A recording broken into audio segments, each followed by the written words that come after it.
Hi welcome to SR thoughts.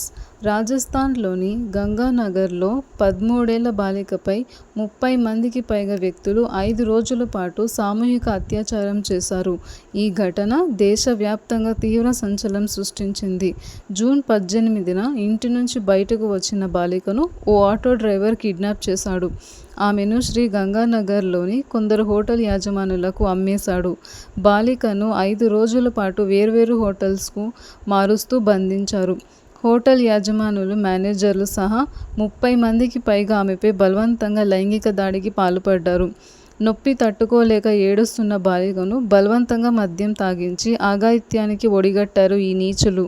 సమాచారం అందుకున్న పోలీసులు రంగంలోకి దిగి బాలికను రక్షించి హాస్పిటల్కి తరలించారు. అక్రమ రవాణా, అత్యాచారానికి పాల్పడిన ఆటో డ్రైవర్, హోటల్ యాజమానులతో సహా మొత్తం 14 మందికి పైగా నిందితులను అరెస్టు చేశారు.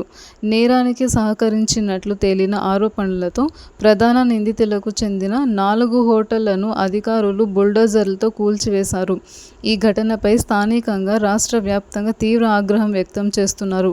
బాధితురాలు ప్రస్తుతం హాస్పిటల్లోనే చికిత్స తీసుకుంటోంది. ఆమెకు న్యాయం చేయాలని, నిందితులకు కఠిన శిక్ష పడాలని కాంగ్రెస్ పార్టీ, స్టూడెంట్ అసోసియేషన్ పెద్ద ఎత్తున ఆందోళన నిర్వహిస్తున్నారు. ఈ ఘటనపై మీరేమనుకుంటున్నారో నా కామెంట్ బాక్స్ ద్వారా తెలియచేయండి. అండ్ మరిన్ని సమాచారాల కోసం నా ఛానల్ను సబ్స్క్రైబ్ చేసుకోండి.